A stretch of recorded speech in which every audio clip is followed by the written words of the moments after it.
Hello, everybody. This is Jake or Spods from the Arctic Action YouTube channel. I'm the guy with the new cooking devices, and with me is Danny, of course. It's your boy, your favorite gluten-free gamer, Captain Juice is here. And we have a special guest in this episode. Oh, yeah, he's the shit. I mean, shots. He is a whole new bling. Welcome, TheSonicJoey. G'day. How you doing?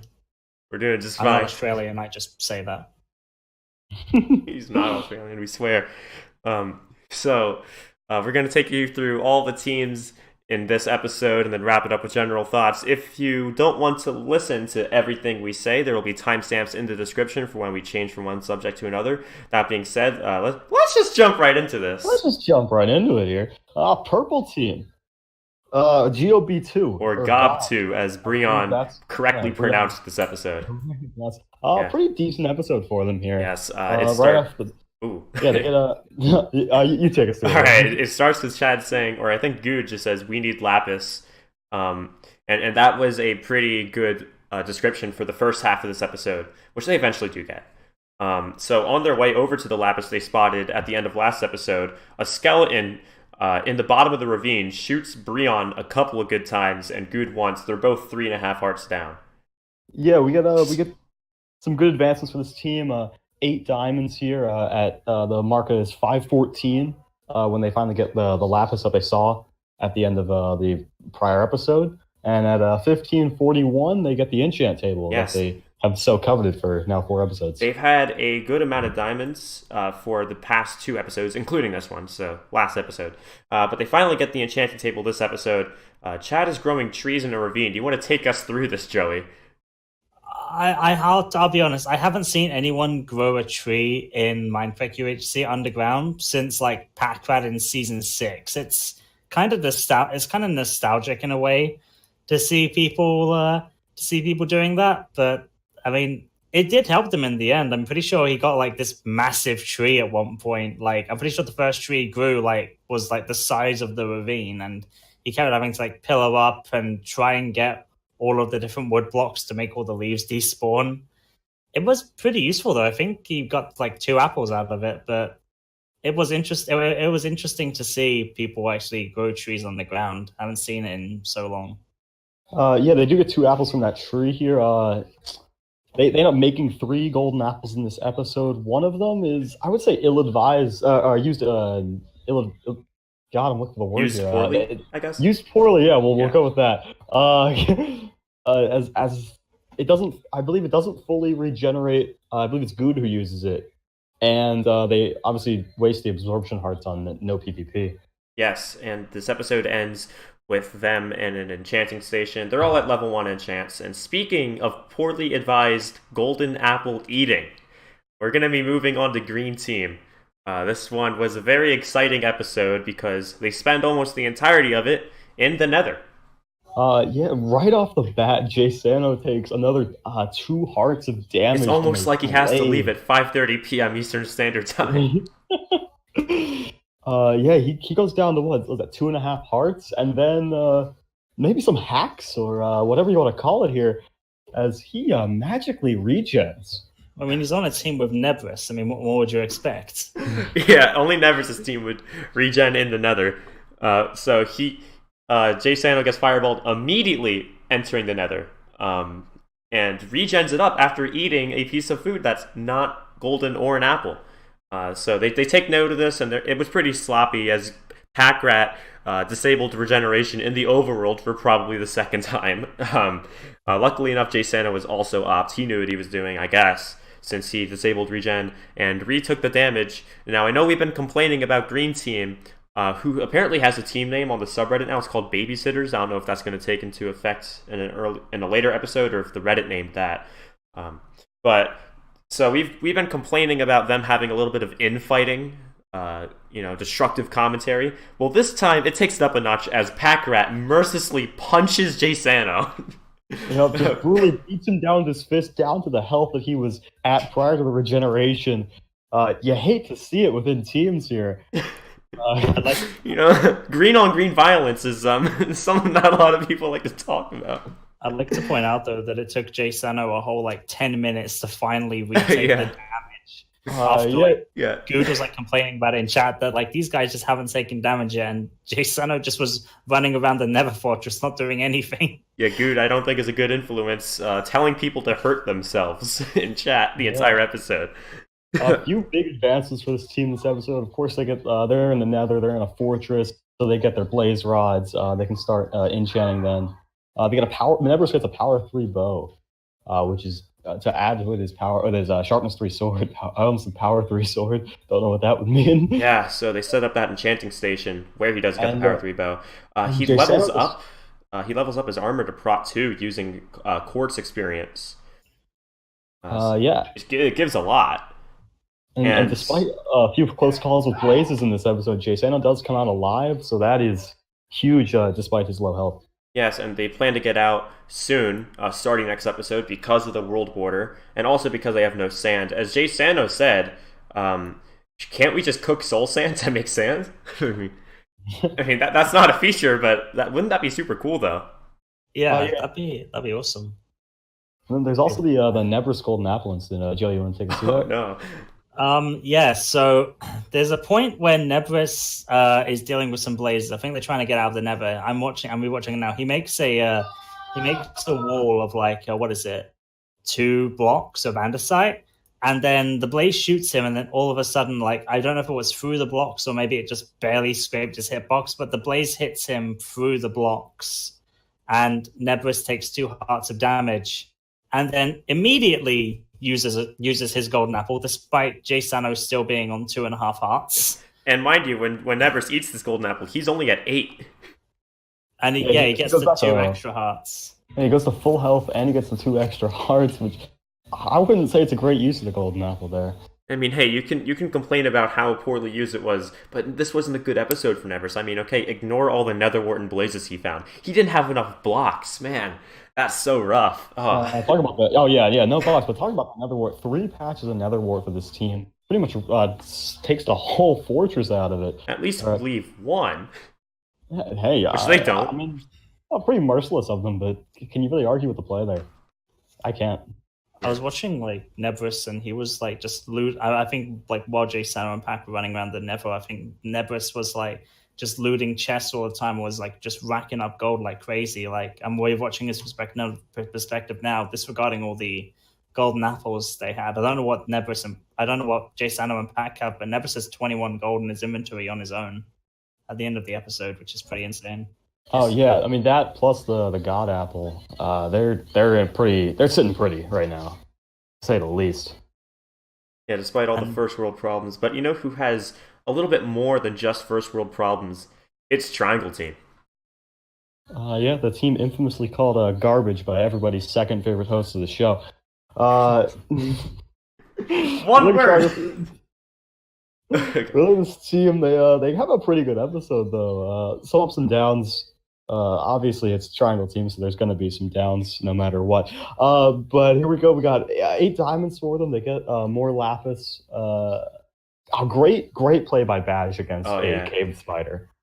Uses a water bucket to keep it at bay and then slaps it to death. You know, we were all watching that as it happens, and there were collective gasps when that cave spider lunged at Badge, but he got it mid-air. I'm telling you, this man, he's great. Considering all the times in the past Badge has had issues with spiders and everything, I'm pretty sure he actually died to a cave spider in one of the seasons. It's nice to finally see him actually like not take damage from one after so many seasons. He's doing a little bit better this time around. Yeah, we're really working on that. Cave spider rebirth for Badge. Yeah, rebirth for him. Speaking of good things happening for this team, 5:30 they get their enchant table. They get a sharpness 2 sword. They're starting to get towards their level 2 enchants in this episode. They get a power 2 bow, though they are low on arrows. And then Badge makes 1 enchanting mistake. He gets feather falling on his boots.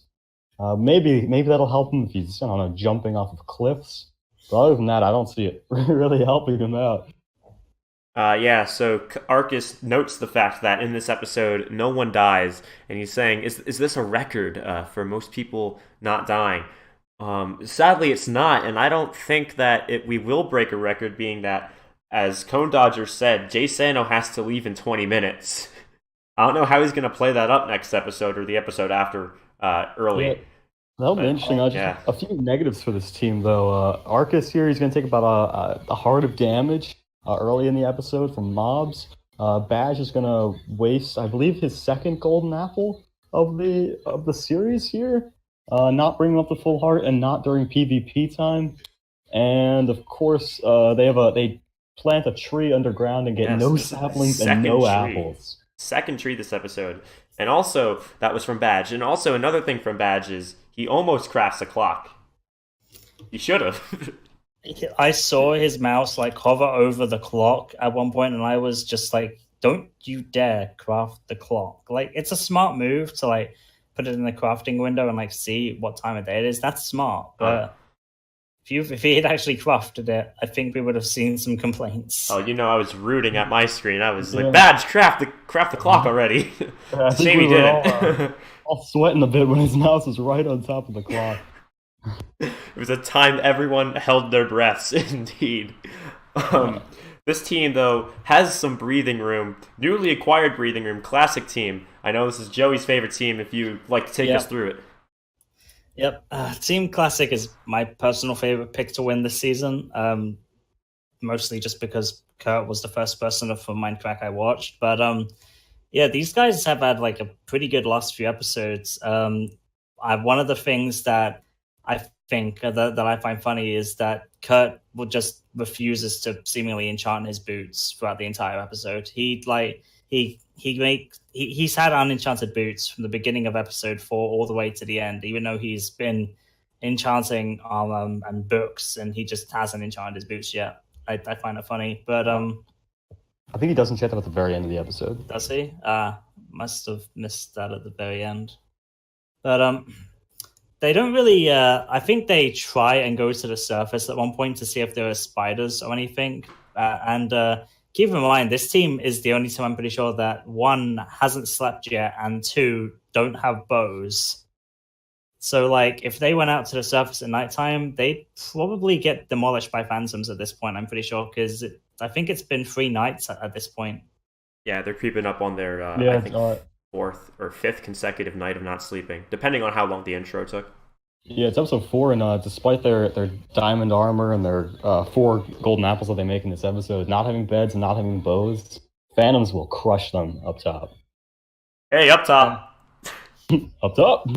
Kurt finally does make good use of the 9 extra diamonds he had at the end of his episode there, and makes diamond pants for Vidya and a diamond sword, which I believe he gave to Ko. And to compensate for Ko not having any diamond armor, Kurt gives him his spare armor, and Ko combines all of it to make protection-free iron pants, which I don't think I've honestly ever seen tier 3 armor in a Mindcrack UHC ever. I don't think. Yeah, it's going to be pretty huge armor for them going forward. That's like diamond armor. So they all pretty much have a piece of overpowered armor. Going forward, wow, that'll help them in PvP, especially without the bows. And I just want to point out something that we noticed is that Ko was mining all of the diamonds for this team, and he ends up with not a single piece of it on his character. He also doesn't seem to have many levels either, despite mining so many diamonds. What do you have, like 9 or something? I believe he had 8 levels. But you have to realize the only thing that have given him experience from mining is the diamonds, because everything else he's been finding has been gold. Yeah, and he was relying on Kurt with his iron pick in the earlier in the season to mine the diamonds for him that he found. Oh, go on. Sorry. Oh yeah. No. I for the trailing of this episode, you could. Another thing I was going to say that I was hoping you guys could take us through is Ko's way of telling the time. Oh, yeah, we had 2 interesting ways of telling time this episode. First is the clock. Then this next one, I have no idea how he does it. It's the picture-perfect angle. Like, we're talking pixels here. He's X-raying on the left side of his screen to see how far it is through the night. I mean, he can see just through the cave wall and into the sky. It is amazing. Oh, questionable, possible hack like plays here on this episode by multiple teams. You hate to see it in such a professional UHC. But we get to they see what the time it is. They see the time in this episode. They think about going up to the surface, but they don't do it being nighttime, and then they They end this episode in a very dangerous ravine, very poorly lit ravine, mining gold. What are you, never poorly lit? Yes, I am. More gold though, like they already have so much. Like I think I don't know how much the other teams have, but they're probably in like a really good. I don't know if they're in the lead for gold, but they're definitely close. Yes, it might be a bit early to yeah. say it, but I think Cone Dodger, that's on their team, right? Or am I thinking someone? Co-Star. Co-Star. Yeah, I think that's an early nomination for season MVP, pretty much. Oh, like, yeah. all the stuff he's finding. Speaking of finding stuff, we're gonna be moving on to the best team name, BDSM, which doesn't in fact stand for Beef, Dyer, and Seth in Minecraft. Anybody think that? Anybody thinking that it's anything else is wrong? Anything else, so wash your mouth out with soap, guys. Come on. Yeah. So we have Seth staring up in the beginning of the episode, right as Beef finds a mine shaft. The most pathetic mine shaft you could find. Oh yeah. Seth sees Jay Sano is regenerating, and he thinks it's a golden apple at first. Now that's a pretty overpowered golden apple because he heals from like 2 hearts to full. Yeah. They comment on how they think he's taking a golden apple when he regens 7 hearts there. Interesting call. Also, early in the episode, they see something that you're not supposed to talk about. They see a underground skeleton fight club, if you will. Jake, you want to take us through that one? Yeah, there are 4 skeletons right beneath Beef. He peers over it. They all start shooting at each other. This is a full-out brawl. Parents, turn your children away from the screen. This is violence we don't want anyone watching. We see 4 skeletons going at it. It was so horrendous, they had to jump in when there were just 2 left standing and separate the 2. And so they could get through the rest of the ravine. Yeah, so separating those 2 from life as they destroy their weapons here. Pretty good episode for Orange here. They make a diamond chestplate with the remaining diamonds that they had. Level up their iron. I think most of them, if not all of them, level up their iron armor to level 2 here in chance. They get a power 2 bow to complement then the bow that Beef had from the skeleton. And they end this episode looking for a fight. Yeah. To the surface. I think they're the first team to actually head up to the surface, actually. So that should be interesting. Well, first team to head up looking for a fight. Yeah, looking for a fight at least. And they do leave their anvil down in the cave, so they're definitely looking for a fight, not going to even waste time. Yeah, those are precious seconds mining that anvil. Hey, you never know. Yeah. You never know. So one thing I want to point out that we kind of overlooked is that a lot the presence of poison, but no one does get poisoned with this team. It's Beef shortly after finding the mine shaft sees a cave spider spawner and he nopes out of that mine shaft, and then right after that they hear a witch. So they're trying to explore the other half of the mine shaft without the cave spiders in it, while trying to avoid a witch, and all of this while trying to make up for their iron deficit, which they very much do. I mean, this was a frantic episode in the beginning, at least. Seth was so terrified, and Beef, on the other hand, was just running through it like nothing was happening around him. We saw very, very 2 different perspectives on the same. Yeah, Seth going through very cautiously, lighting everything up. Beef lighting things up, but going in quickly. I think Beef ends up then killing the witch that was in the mine shaft. Yes, with a newly spider acquired. eyes. Or not newly acquired. That was no. He melees it to death, I believe. No, he shoots it with the skeleton bow. Yeah. But he doesn't get anything too useful. He just gets a bottle and 2 spider eyes. Wouldn't that have been great if we got a health potion or something though? That would have been awesome. Yeah, they do tend to drop health potions. Yeah, that would have been huge. What was that, like 1.5 hearts though? A level 1 health potion? It was 2 hearts, same as a golden apple. Oh. Yeah, that would have been cool, but it didn't happen. So we're gonna move on now to overall thoughts of the episode, stuff that we either overlooked or just want to comment on in the episode in general. Well, I just like to real quick. Seth takes a small break from his episode. Yes, and he says he comes back a whole new bling. He goes to the bathroom, and it was obviously a very refreshing experience for him. Yes, indeed. There were some themes in here. There were growing trees and telling time, 2 things that you never really see trees grown in a ravine, and you never really see people either glitching through walls or making clocks. So this was a very refreshing type episode, and like a lot of new stuff from a lot of teams in just this one. Also, I think everyone is kind of getting close with the border closing in. I know Green is keeping an eye on the border because they want to get back quick. And Seth comments that, oh, why are we already under a desert? Like, we spawned in a forest. Oh yeah, this is the first time they're seeing a desert in this season. They were the only team to spawn in a forest, I'm pretty sure. I'm pretty sure everyone else spawned in like desert or savanna, if I remember correctly. Actually, thinking of that, if they're no longer in the forest, is there even a forest left in the map? I'm assuming at this point it's just the desert is left. Maybe small parts of the savannah might be left. Apples are going to be impossible to get then, probably. I remember last episode, Triangle Team cut down 2 oak trees and they left before apples could drop. Anyway, so yeah, apples. I'm surprised we have as many golden apples in play as we do. Because of yeah, interesting. Should we go to the rankings then for these teams? Yes. Now we're going to do power rankings, the final segment of our amazing show here, where we go through 1 through 5, who we think is in the best position to win, not necessarily who we're rooting for. And I think we all have a very common number 1, don't we? Yeah, as much as I want to say Orange Team, based on the advances they make, Green getting everything they need to make those health. Yeah. Plus what they already have. And yeah, the fact you gotta that put them. They come out of the Nether alive. Like, a lot of people who have gone to the Nether UHCs always come out to the border killing them. The fact that all 3 of them have managed to come out alive, that's huge. Especially Jay Sano, I mean, taking so much damage as he did, even just entering the Nether. Even survived the fight with Backrat. Yeah, survived. Another interesting thing that I want to point out that we haven't talked about, Nebris has a spider eye.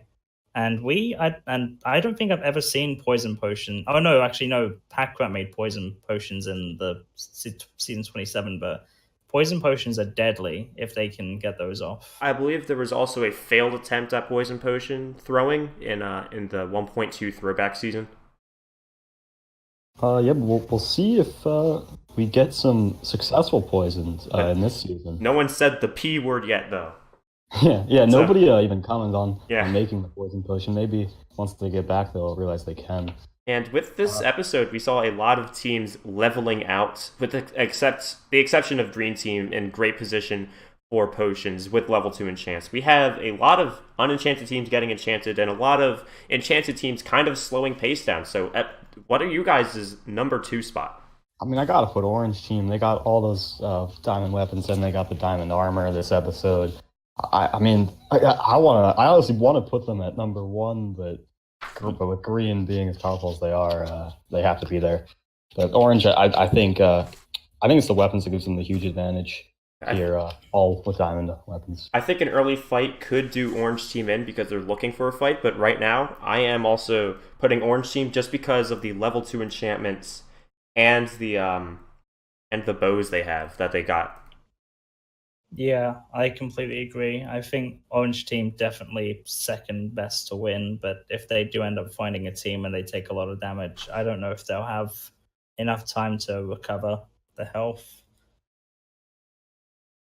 Yes. Yeah. So position number 3, what I have may shock everyone else, but I have Triangle Team moving up from last into this episode into third place because of their level 2 enchants and they're getting bows. There's a power 2 in play, I think. I mean, they're at low arrow count, but it is a lot better than the level 1 enchants that Gob 2 has and the no bows that Classic has. So that's why I have Triangle at third position. I know you guys might differ.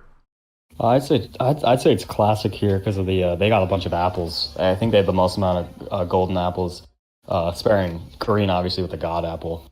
But they have the most healing of any team. I don't think the arrows are gonna do too much damage to these guys with their enchants. So even Triangle with their limited arrows, I don't think if these two teams got into a fight, it would even be close. I think Triangle would get walloped Well, I mean, in this episode, we also see a lot of people ignoring the projectile protection enchantment. Yeah, but even with what they got diamond pants, diamond chest plate, prot 3 pants. I mean, you get close to you get close combat, which is very possible with the shields. You can move up on teams, and especially with triangles, limited arrows, it'll be easy to get close to them. Yeah, Joey, what do you have as number 3? I'll be honest, I have it completely different. I honestly think that Good's team is probably number 3 purely because of the amount, like they have bows, they have the ability to make diamond armor. I don't think Badger's team has enough diamonds to make a decent amount of diamond armor, and they seem to have a decent amount of gold and bows and arrows. So I personally think they're probably in number 3, and just in general, I think they have more PvP experience than Badger's team. So I feel like they're probably in number 3 for me. But I can completely agree with your guys' statements. I think there will definitely valid points. I think all 3 of them are pretty close at this point. And I'm glad you finally called Triangle Team by its rightful name, Badge's Team. I don't know. Like I am so bad with like calling everyone's team names. I just think of like one person on that team. There you go. That's their team name.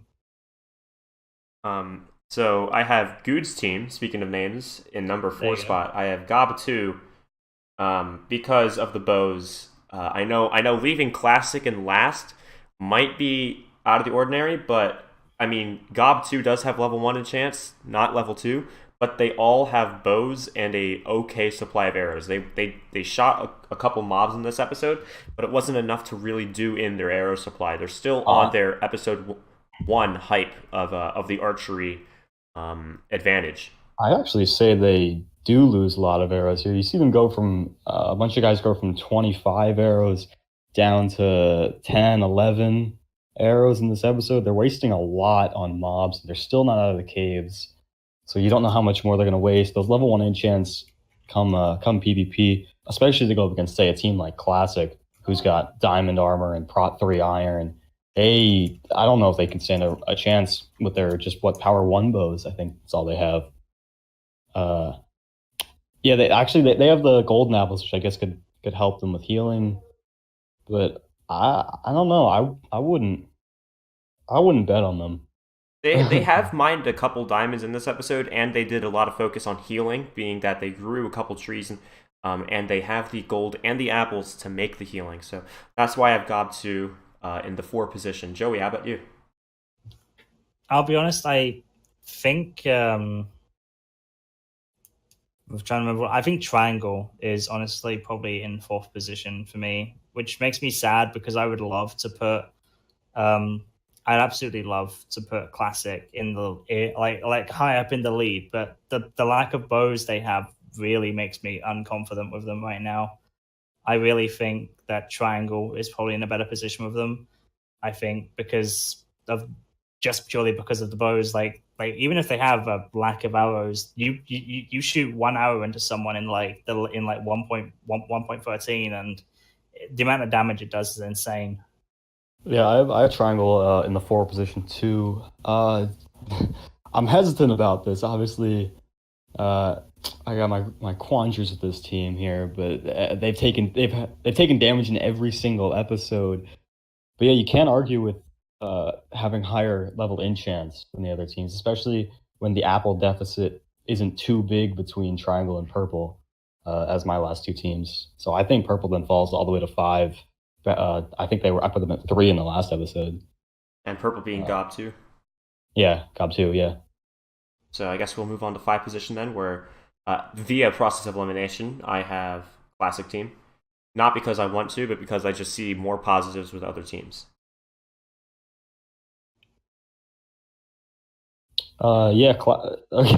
Classic here. I mean, I see why you're putting them at 5 here. Obviously, the no beds is huge this late in the game. But if I'm them, I don't know. I mean, I think these last 3 teams, Purple, Triangle, and Classic, they're kind of interchangeable, and I see why we have them all in different positions. It is a very close 5-4-3. But the apples, the armor is the big thing for me with this team. Yeah, they have the level 1 diamond sword. That's not why I'm putting them higher than these other 2 guys. It's that armor. They take a fight as long as it's not nighttime. They're fine. So you have triangle at number 5, you said? I have purple at number Oh, 5. oh, Gobs, yeah. Yeah, or Gob 2, yeah. Joey, how about you? Yeah, I briefly touched on this, but I think classic in number 5, which really hurts me to say because I love them. But yeah, the no bows thing and the lack of beds is massive, as you said, this late in the game. Like bows do a lot more damage in this version. I've realized for some reason. I don't know why, but like one power one bow can do like an insane amount of damage if you're enchanted or not. And though that triangle having bows while Team Classic doesn't have any is really disheartening. They did hear a spider towards the end of the episode though, so they might be onto something. I think Classic could very easily climb out of the 5th position for either of us, Joey. I think that it is the thing that they absolutely need to do is hope that there are like at least 2 spiders on the surface when they surface. If that's it, then they easily shoot up to 3rd or 2nd for me. Definitely, because the amount of diamonds that Ko has been mining is ridiculous. You'd put them all the way above orange if they got a bow, then. That's interesting.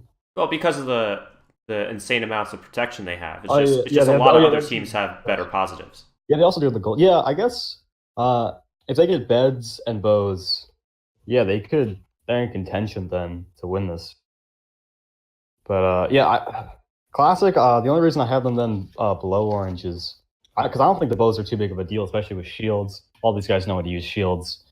But it's just they can't stay on the surface for more than 10 minutes at a time. I know you can argue that Breon doesn't know how to use shields with his skeleton encounter. I was gonna make the exact same joke and just say I don't think Breon knows how to use a shield.